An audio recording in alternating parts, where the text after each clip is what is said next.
Hello everyone, tally prime के इस video presentation के माध्यम से आज हम जानेंगे परचेस एंड सेल्स रजिस्टर के बारे में। Purchase and sales register reporting section एक बहुत ही इंपॉर्टेंट रोल एक्चुअली प्ले करता है हमारे बिजनेस से जुड़े जो हम ट्रांजेक्शन्स करते हैं उसमें।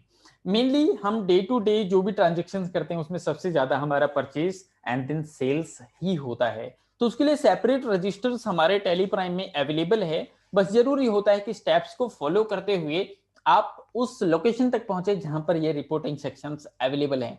अब मेनली इससे पहले मैं आपसे रिक्वेस्ट करूंगा कि यदि आपने परचेज कैसे रिकॉर्ड करना है, payment, sales, receipt, contra, purchase return, sales return, day book report जो कि मैंने आपको बताया था कि day to day transactions record करने के लिए यूज किया जाता है, स्टॉक समरी रिपोर्ट जहां से हमें स्टॉक के पोजीशन का पता चल जाता है, एंड देन आउटस्टैंडिंग रिपोर्ट जो मैंने इससे पिछले वीडियो प्रेजेंटेशन में कवर करा है जहां पर outstanding payable and then receivable से जुड़ी सभी जानकारी मिलती है।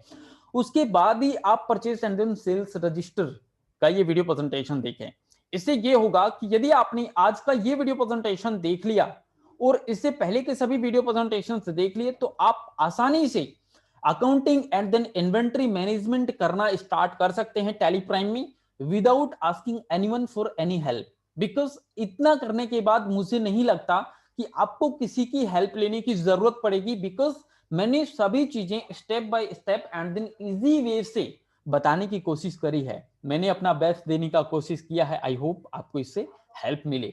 अब मेनली यहां पर purchase register and then sales register आप रिपोर्टिंग सेक्शन अगर मेनली सिर्फ टैली की कंपनी बनाने के बाद ही देखेंगे तो वो ब्लैंक दिखेगा। बट अगर आप डे टू डे ट्रांजेक्शन करने के बाद आप डिस्प्ले सेक्शन में जाकर के यहां से अकाउंट बुक में जाते हैं, अकाउंट बुक्स में जाने के बाद आप देखेंगे कि यहां पर ढेर सारे रजिस्टर्स हमारे पास अवेलेबल हैं।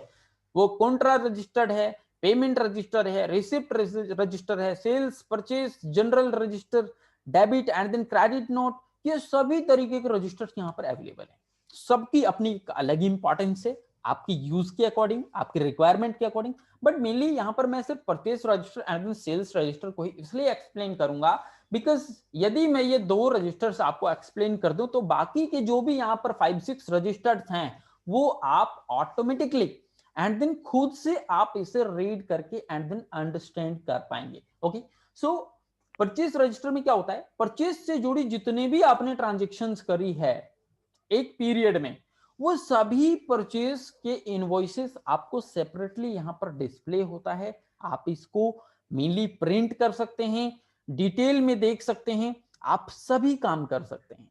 इसके साथ साथ अगर मैं सेल्स रजिस्टर की बात करूं तो सेल्स से रिलेटेड जितने भी आपने इनवॉइसिंग करी है एक पीरियड की वो आपको यहां पर सभी चीजें डिस्प्ले होती हैं। ओके, तो आई होप ये वीडियो प्रेजेंटेशन काफी शॉर्ट है, कुछ इसमें जानने की बात नहीं है। मेनली मेजर है कि परचेज रजिस्टर हमें परचेज से जुड़ी सभी ट्रांजेक्शन्स का एक ब्यौरा देगा, एक रिकॉर्ड देगा, एंड देन सेल्स रजिस्टर हमें सेल्स से रिलेटेड सभी ट्रांजेक्शन्स के सभी वाउचर्स का एक रिकॉर्ड एक जगह डिस्प्ले करेगा। तो इट मे बी कि आपको इससे काफी हेल्प मिले। कभी भी आपको सेल रजिस्टर सिर्फ देखना है, सिर्फ परचेज रजिस्टर देखना है तो मेनली आप स्टेप्स फॉलो करें, गेटवे ऑफ टैली से डिस्प्ले में जाएं, अकाउंट बुक में जाएं, एंड देन यहां से आप अपना कोई भी रजिस्टर ओपन कर सकते हैं। आई होप ये वीडियो प्रेजेंटेशन आपकी वीडियो आपकी बिजनेस में काफी हेल्प करेगा सो दैट कि हम आगे मिलते हैं नेक्स्ट आगे आने वाली वीडियो प्रेजेंटेशंस के साथ। Thanks for watching.